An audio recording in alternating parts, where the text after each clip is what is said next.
제가 주님께로부터 목회자로 부르심을 받고 신대원 입학을 위해 준비하면서 성경을 공부할 때 가장 재미있게 공부했던 책 중에 하나가 사도행전이었습니다. 특히 바울의 1, 2, 3차 선교 여행, 그 한 곳 한 곳을 지도를 펼쳐놓고 하나하나 대조하면서 따라가면서 공부했던 그 시간은 참 신기하고 재미있고 또 은혜가 되었던 그런 시간이었습니다. 그때 사도행전 13장부터 시작되는 이 선교여행, 1, 2, 3차 선교여행을요, 제가 이렇게 좀 외웠었습니다. 13장 바버비, 14장 이루더, 15장은 예루살렘 공의회, 16장은 루드빌, 17장은 대베아, 18장은 고겐에, 이렇게 외웠던 기억이 있습니다. 자, 13장, 오늘 본문은 13장 바버비 뭐죠?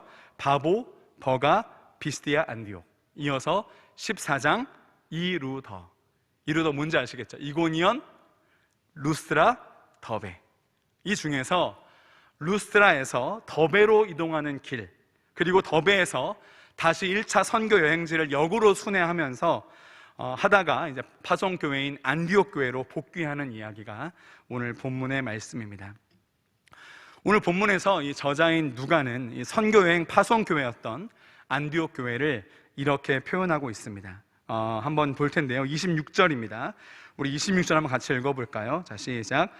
거기서 배 타고 안디옥에 이르니 이곳은 두 사도가 이룬 그 일을 위하여 전에 하나님의 은혜에 부탁하던 곳이라. 이렇게 바나바와 바울, 이 두 사도를 파송하고 지원하면서 이방인들에게 복음을 전할 수 있도록 하나님의 은혜를 구하며 이 두 사도를 그 은혜에 맡겼던 아름다운 믿음의 교회, 바로 안디옥 교회이죠. 이 아름다운 믿음의 교회이며 이 시대에 우리가 걸어가야 할 교회의 본질, 이거를 보여주는 모델이 되는 교회, 바로 안디옥 교회입니다. 오늘 이 두 사도가 이 안디옥 교회에 했던 선교 보고 요약본이 오늘 27절에 등장하는데요, 우리 27절 중요한데 한번 같이 읽어보겠습니다. 27절, 자, 시작. 그들이 이르러 교회를 모아 하나님이 함께 행하신 모든 일과 이방인들에게 믿음의 문을 여신 것을 보고하고. 여기 이 선교 보고에는 두 가지 핵심 내용이 있는데요, 첫 번째 보고 내용은 이 선교의 주체가 누구인지를 보고합니다. 1차 선교 여행의 주체, 누가 하신 선교라고 합니까? 27절에 보면 그들이 이르러 교회를 모아 이렇게 합니다. 하나님이 함께 행하신 모든 일을 보고했다, 이렇게 합니다. 하나님이 함께 행하신 모든 일, 이 부분의 정확한 표현을 보면 이렇습니다. 영어로 하면 정확한데요, All that God had done through them. 그러니까 뭐냐면 하나님께서 그들을 통해 이루신 일, 그러니까 그 모든 선교는 누가 행한 것이라고요? 그들을 통해서 하나님이 행하신 일이라고 못 받고 있는 겁니다. 이 모든 것, 바나바와 바울이 이룬 것이 아니라, 그들이 행한 것이 아니라 하나님이 행하시고 하나님이 이룬 일이시다. 이것이 바로 첫 번째 선교여행의 보고입니다. 이 두 사도의 공이 아니라, 안디옥 교회의 공이 아니라 하나님이 하신 일이다. 그렇습니다. 목회도, 선교도, 전도도, 다음 세대 교육도, 봉사도, 교제도, 교회가 행하는 모든 일의 주권은 그 교회에 있지 않습니다. 어떤 사람에게 있지 않습니다. 그 교회와 선교의 모든 역사, 그 교회와 선교와 모든 역사의 왕이요 주가 되시는 하나님께 그 주권이 있는 것이죠. 우리가 이 땅에서 하나님 나라 백성으로, 말씀의 사람으로, 복음의 증인으로 살아간다는 것의 의미는 개인의 삶은 물론 가정과 일터와 공동체, 삶에서 일어나는 모든 일의 소유권과 주권이 내게 있지 않고 오직 왕이신 하나님께 있음을 철저하게 인정하고 그대로 행하는 삶입니다. 그러니 내 뜻과 달라도 하나님의 뜻대로 하는 것이죠. 내 욕심은, 내 안에 있는 탐심은 사람들이 당연하게 다 가고 있는 넓은 길로 가라고 하지만, 하나님의 소망이, 하나님 나라의 법과 원리가 세상과는 역행하는 좁은 길이니 그 길을 선택하는 것입니다. 이렇게 하나님의 말씀대로 이 땅에서 나를 쳐서 복종시키며 사랑하기 위해 손해보고 용서하기 위해 인내하고 거룩하기 위해서 절제하고 사회적 책임을 감당하기 위해 당연하다 여겼던 권리들을 내려놓는 삶, 그렇게 하나님의 주권을 인정하는 삶이 바로 이 땅에서 우리가 살아내야 할 선교적 삶인 줄 믿습니다. 이 선교여행 두 번째 보고는 하나님이 행하신 그 일의 결과에 대한 보고입니다. 뭐라고 정리하고 있습니까? 이방인들에게 믿음의 문을 여신 것을 보고하고, 이렇게 되어 있죠. 이방인들에게 믿음의 문을 여셨습니다. 이제 드디어 이 복음의 생명력이 유대인들을 넘어서 이방인들에게까지 흘러가게 되었다는 사실입니다.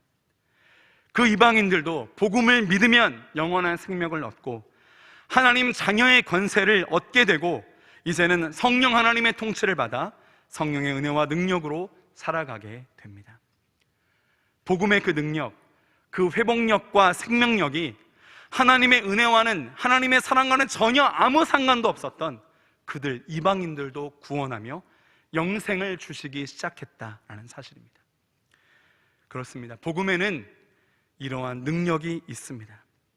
그가 누구이든지 예수 그리스도의 십자가와 하나님 나라의 복음을 제대로 듣고 본 자는 그 복음을 믿게 되어 있습니다. 그가 누구이든 그 복음을 맛보면 그 매력에 넘어오지 않을 수 없었습니다. 그렇게 복음과 상관없었던 그 이방인들도 그 복음을 믿음으로 구원받고 영생을 얻게 되었습니다. 지금 그 보고를 하고 있는 것이죠. 이방인들에게 복음을 믿는 믿음의 문이 열렸습니다. 자, 그렇다면 한 가지 중요한 질문을 하겠습니다. 이 복음의 능력은 여전히 유효합니까? 당시 이방인들은 복음과는 너무나 동떨어져 있어서 복음이 주는 구원과 영생, 하나님의 자녀됨의 권세와는 전혀 무관한 자들이었습니다. 그러나 그 복음을 제대로 듣고 나서는 달랐습니다. 바울과 바나바가 전해준 복음을 듣고 그들은 구원을 경험했고 죄와 어둠과 죽음과 죄책감에서 자유를 경험했으며 영생의 삶으로 전환하였습니다. 복음은 그렇게 하나님의 사랑과는 전혀 상관없이 여겨졌던 이방인들의 삶을 완전히 바꾸어 놓았습니다. 복음은 이처럼 만나는 사람마다 그의 시선과 가치관, 삶의 방식과 방향성을 송두리째 바꾸어 놓았습니다. 또 하나님께서 이방인들에게 믿음의 문을 여시는 그 일을 위해 쓰임받았던 이 바울과 바나바가 여러분 누굽니까? 이들은 유대인이었습니다. 유대인들은 자신들만이 하나님께로부터 선택받은 선민이라는 이 혈통적, 종교적 정체성을 강하게 가지고 있던 자들이었습니다. 그래서 하나님께 선택받지 못한 선민의 증거인 할례와 율법이 없는 이방인들은 더러운 야만일 뿐 아니라 야만인일 뿐이다 라고 하는 극단적인 배타성과 폐쇄주의로 무장되어 있던 사람들이었습니다.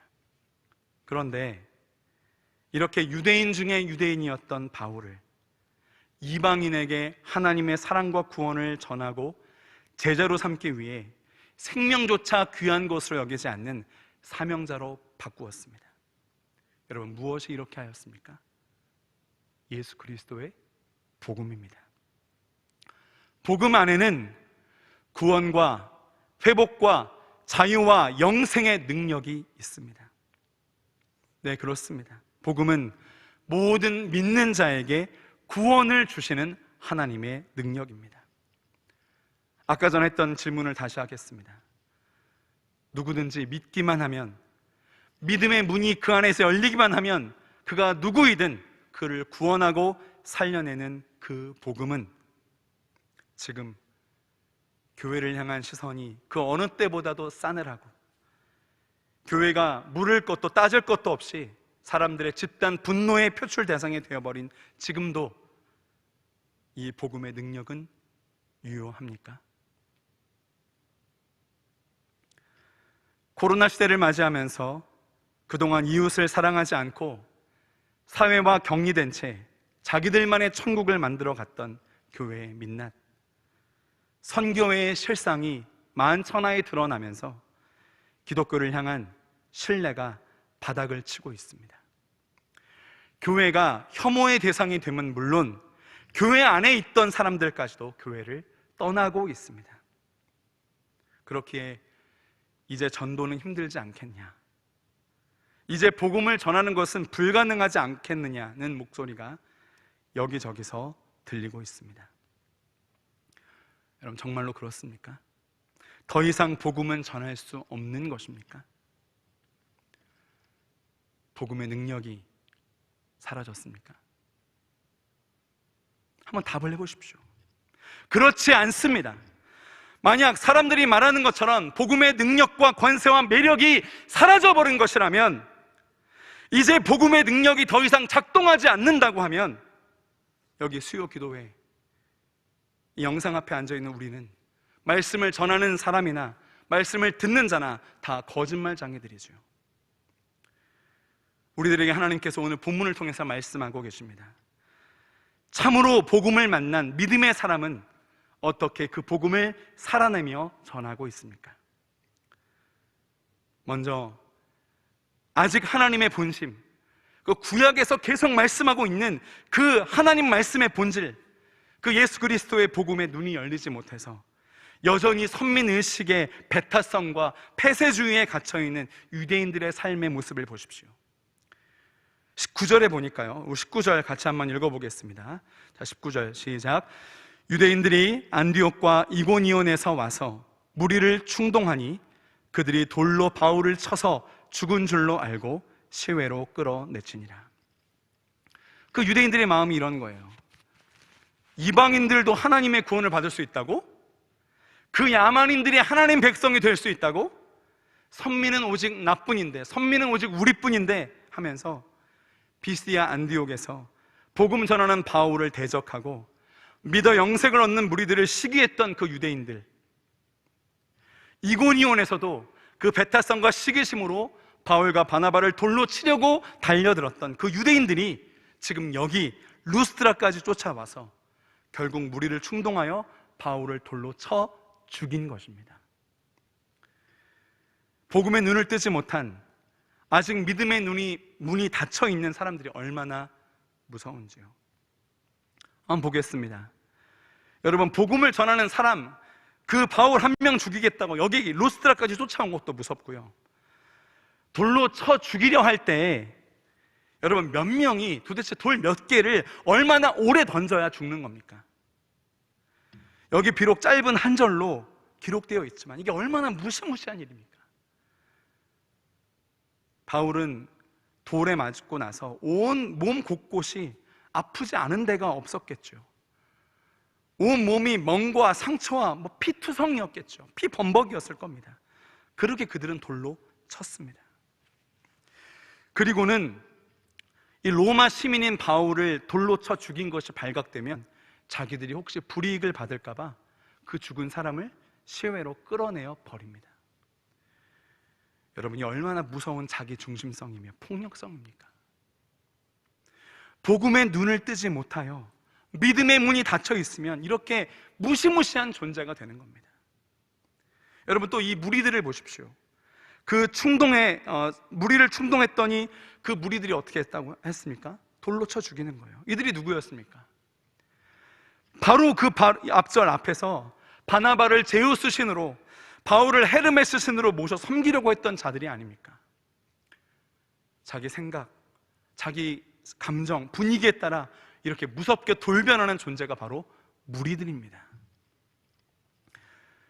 우리는 이미 이 무리들이 얼마나 무서운 존재인지 복음서에서 봤죠. 예수님께 호산나 호산나 부르면서 왕으로 모시려고 했던 그 무리들이 잠시 후에 십자가에 못 박아라면서 소리쳤던 그 군종으로 돌변했던 것을 우리는 읽어서 알고 있죠. 이렇게 복음을 배척하고 이 배타성을 극복하지 못한 종교인들이 위험합니다. 이렇게 복음에 대한 제대로 된 믿음 없이 자기 이익에 따른 자기 중심성을 극복하지 못한 무리들이 위험합니다. 그렇게 그날 바울은 루스드라에서 피투성이가 된 채 돌에 맞아 죽었습니다. 고린도후서 11장에서 바울이 자기가 전도하면서 당했던 고난들을 회상하면서 한 번 돌로 맞았다라고 했는데 바로 이 사건입니다. 그렇게 처참하게 돌아 맞아 죽었던 그 사람, 그 바울이 20절에 보면요, 마치 별일 없었다는 듯이 다시 일어나서 다음 날 바나바와 함께 그 다음 선교지인 더베로 갑니다. 이렇게 짧게 한 절 말씀에 기록이 되어 있습니다. 그러나 한번 생각을 해보십시오. 여러분, 바나바와 함께 그 다음 선교지인 더베로 갈 때 바울의 얼굴과 몸의 상태가 어땠겠습니까? 제대로 걸을 수 있었겠습니까? 온몸에 멍과 상처 자국이 이어서 손 대기만 해도 아프지 않았겠습니까? 바울의 몸은 뭐 그렇다고 치더라도 바울의 마음은 또 어땠겠습니까? 여러분, 혹시 누가 던진 돌에 맞아보신 적 있습니까? 돌에 맞을 때 여기저기서 날아오는 돌에 아마 보호하기 위해서 아마 두 팔로 머리를 감싸고 바짝 엎드려 있었겠죠. 여러분, 얼마나 통증이 심하고 두렵고 수치스러웠을까요? 이 통증과 두려움과 수치는 아마 우리가 가늠할 수 있는 그런 수준이 아닐 겁니다. 복음을 전하다가 이 정도 박해를 받았으면, 이 정도 죽을 위기를 당했으면 잠깐 쉬어도 되는 거 아닙니까?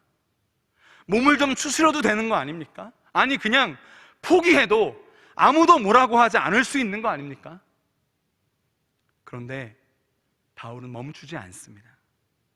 마치 대수롭지 않은 일이었던 듯 다시 일어나서 복음을 전하는 사명의 길을 걸어갑니다. 다음 선교지 더베로 가서 복음을 전하고 많은 사람을 제자로 삼았다고 성경은 말씀하고 계십니다. 그리고 교회들을 격려하기 위해, 오직 복음을 위해 또다시 자기를 돌로 쳐 죽였던 곳 루스드라로, 자기를 돌로 쳐 죽였던 사람들이 있는 이고니온과 안디옥으로 갑니다. 여러분, 여기 성경의 의도를 잘 보셔야 됩니다. 19절에 바울을 돌로 쳐 죽인 사람들이 어디에서 왔느냐? 안디옥과 이고니온에서 왔다, 이렇게 했어요. 그리고 바울이 돌로 쳐 죽임을 당한 곳이 루스드라인데요, 21절에 어떻게 표현하냐면 바울은 이렇게 합니다. 21절, 복음은 그 성에 전하여 많은 사람을 제자로 삼고 루스드라와 이고니온과 안디옥으로 돌아가서, 똑같습니다. 자기가 돌로 쳐 죽였던 곳, 죽임을 당했던 곳, 그리고 자기를 돌로 쳐 죽였던 그 사람들이 있는 그곳으로 갔다. 여러분, 무슨 이야기입니까? 바울은 이 복음의 능력을 신뢰했기 때문에, 복음의 믿음의 문이 열린 믿음의 사람이었기 때문에 사람과 상황이 문제가 아니었다는 겁니다. 바울에게 문제는 오직 복음이었습니다. 돌로 쳐 죽임을 당했어도 툭툭 털고 일어나서 아무 일 없다는 듯 다시 복음을 전하러 갈 수 있다니요. 그것도 자기를 죽이려 했고 그렇게 수치와 모욕감을 주었던 그들이 있는 곳으로 다시 가다니요.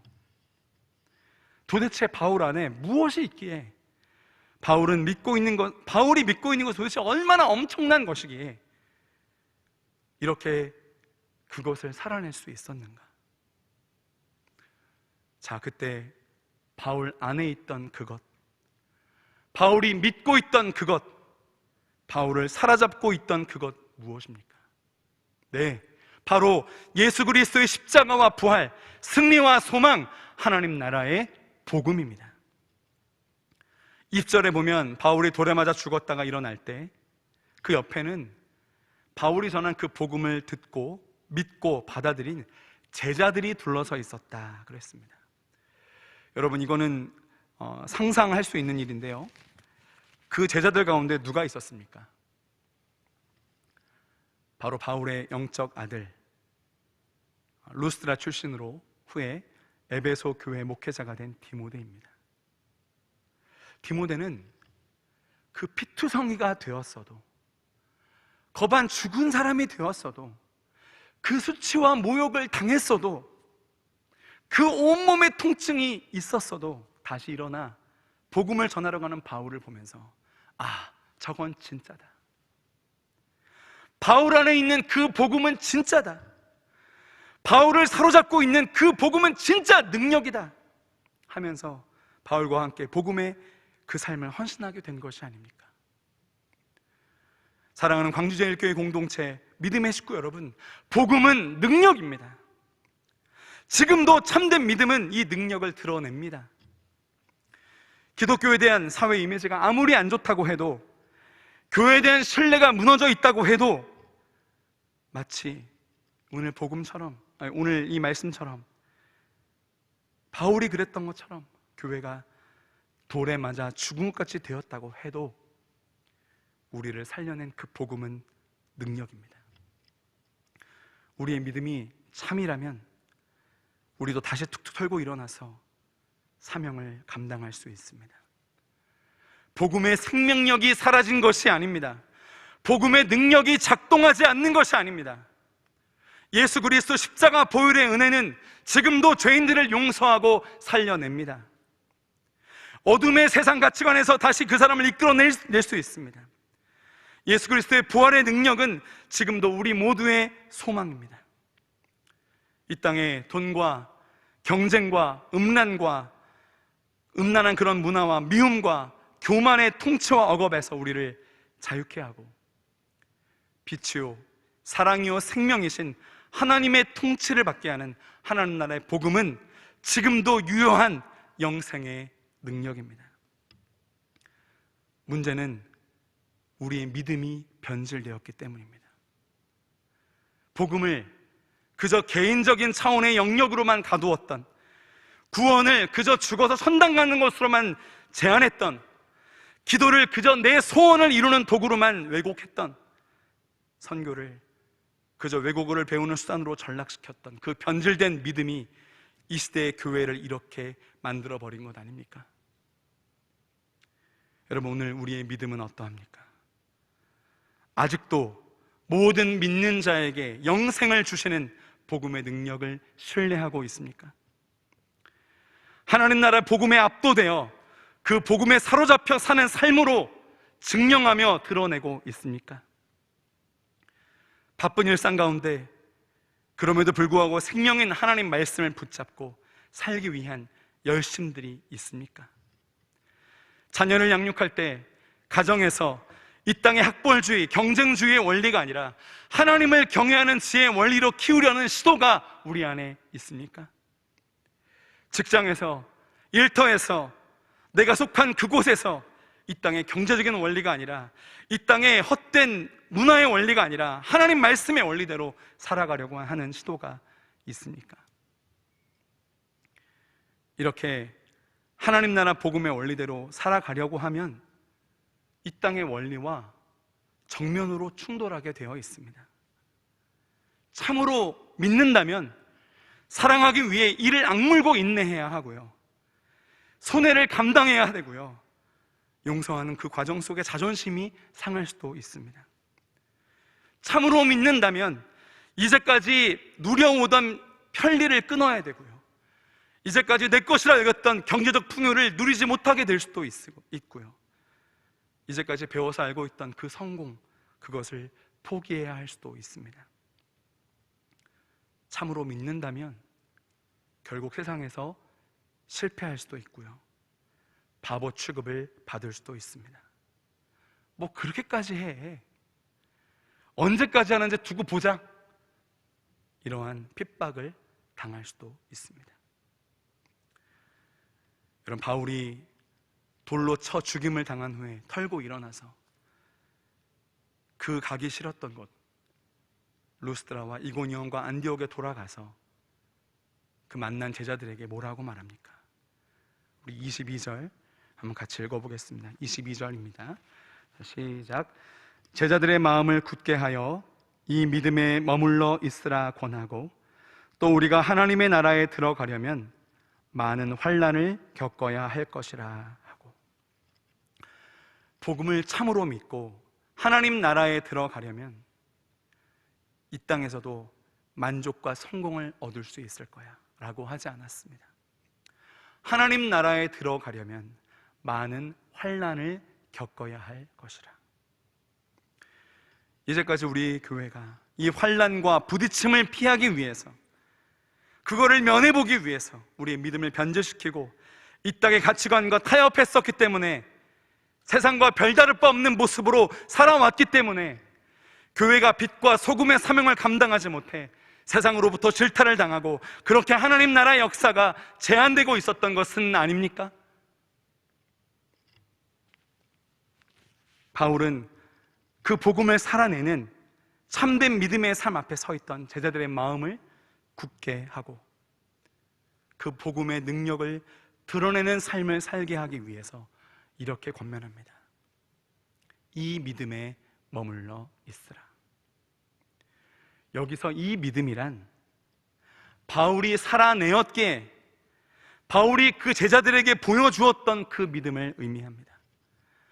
유대인이었던 자기 안에 있었던 그 오랜 선민의식의 배타성을 다 무너뜨려 버릴 만큼, 내가 가지고 있던 지식과 그동안 누리고 있던 모든 것을 배설물로 여기게 만들 만큼, 그렇게 나의 삶의 방식과 목적과 방향을 완전히 변화시켜 버릴 만큼, 돌에 맞아 죽었다고 할지라도 툭툭 털고 일어나서 다시 전하러 갈 만큼 나를 완전히 매료시키고 나를 사로잡아 나를 변화시킨 예수 그리스도의 복음을 참으로 신뢰하며 살아냈던 그 믿음, 봤지? 이래도 내가 전한 복음이 가짜야? 이래도 내가 전한 복음의 능력이 죽었어? 이래도 이 믿음이 힘이 없어? 이래도 하나님 나라가 실패했어? 제자들아, 마음을 굳게 하여라. 그리고 내가 살아낸, 내가 보여준 이 믿음에 머물러 있어라. 바울이 제자들에게 전한 이 권면이 오늘 하나님께서 우리에게 하고 계신 권면이며, 더 나아가 바울이 보여준 이 믿음이 우리가 지금 흔들리는 교회들에게, 기독교에 대한 신뢰를 잃어버린 이 사회에 보여주어야 할 우리의 믿음입니다. 사랑하는 광주제일교회 믿음의 공동체 식구 여러분, 예수 그리스도 복음의 능력은 사라지지 않았습니다. 사람을 치료하고 살려내며 구원하는 그 능력, 여전히 듣는 사람을 매료시키는 복음은 여전히 능력입니다. 문제는 우리의 믿음입니다. 하나님께서는 오늘 이 복음의 능력을 우리 안에 참된 회심의 삶으로, 말씀에 사로잡혀 말씀대로 살아가는 우리의 일상의 삶으로 증명하는 진짜 믿음을 요구하고 계십니다. 너희는 마음을 굳게 하여 이 믿음에 머물러 있으라. 참된 믿음의 삶을 살아가는, 이 복음의 능력을 드러내는 광주제일교회 믿음의 식구들 되시기를 마음 다해 축복합니다. 아버지 하나님, 바울 안에 복음이 있었기에 그 생명력과 그 회복력과 그 놀라운 하나님의 능력이 그 안에 있었기에 돌에 맞아 죽었음에도 불구하고 다시 일어나 그 다음날 복음을 전하러 갈 수 있었던 것을 우리가 말씀을 통해 보게 됩니다. 하나님, 그렇습니다. 이 땅은 마치 교회가 돌에 맞아 죽어 있는 것 같은, 움츠러 있는 것 같은 그런 모습입니다. 하지만 우리 안에 있는 복음은 능력이고 생명이 있음을 믿습니다. 여전히 복음은 우리의 유일한 소망임을 믿습니다. 하나님, 그 복음을 살아내는 믿음을 허락하여 주시고 그 믿음이 우리 삶 가운데 증명됨을 통하여서 여전히 이 복음이 사람들을 살려내며 듣는 자를 구원하는 역사가 있음을 우리 광주제일교회 공동체 모든 식구들을 통해서 드러날 수 있도록 주여 도와주시옵소서. 바로 이곳이 우리 공동체가 하나님의 영광과 하나님 말씀의 능력이 회복되는 근원지가 될 수 있도록 주여 우리를 축복하여 주시옵소서. 우리 다음 세대를 주님 손에 올려드리오니 주님 그들을 붙잡아 주시고 그들이 이 땅의 분위기에 휩쓸려가는 사람들이 아니라 하나님 말씀을 부여잡고 선하시고 인자하심이 영원하신 하나님을 붙잡고 살아가는 하나님 백성들 되게 하여 주옵소서. 우리를 죄와 사망 가운데서 해방시키시고 영원한 생명과 자유를 주신 우리 주 예수 그리스도의 놀라우신 은혜와 하나밖에 없는 아들 예수님을 아낌없이 우리에게 내어주신 아버지 하나님의 극진하신 사랑하심과 이 사랑과 이 생명과 자유를 영원토록 누릴 수 있도록 늘 우리와 동행하시며 위로하시며 보호하시며 힘주시는 성령 하나님의 신비한 교통하심이 오늘 바울과 같이 이 믿음에 머물러 있으라 고백하기를 원하는 주의 백성들 머리 위에, 우리 광주제일교회와 이 나라 이 민족 위에 앞으로 펼쳐질 남아있는 우리의 설날 그 모든 시간들 위에 이제부터 영원까지 함께 하시옵기를 간절히 축원하옵나이다.